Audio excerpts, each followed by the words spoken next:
Lorsque Tierno Diallo est arrivé ici fin 2009, la place de la gare était recouverte de neige. Strasbourg n'était pas son objectif, juste une étape avant de gagner l'Allemagne. Mais à ce moment-là, le jeune Guinéen n'a plus rien, pas d'argent, même pas de veste et un sentiment d'extrême solitude. On est perdu, on a peur parce que on pense à tout ce qui est administratif, hein, la police, le rapatriement et tout ça.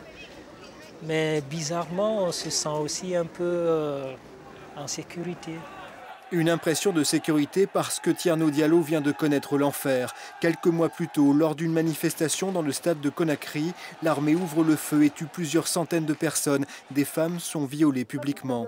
La mère du jeune homme disparaît, lui échappe au massacre mais pas à la prison.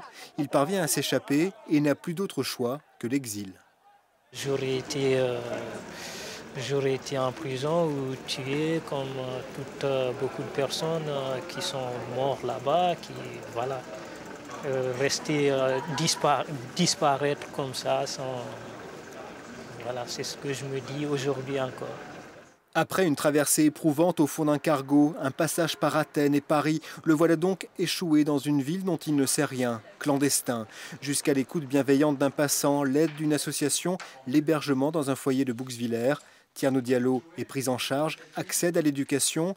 Au fil du temps, le jeune Guinéen franchit les nombreux obstacles administratifs qui se dressent devant lui, apprend le mode de vie, la langue et la culture française. Le voilà intégré, avec l'envie d'écrire le récit de son histoire et de son attachement à son pays d'accueil. Du moment où un pays nous donne tout ça, l'éducation, parce que c'est la clé du monde. Une fois qu'on a ça, on ne peut que aimer ce pays.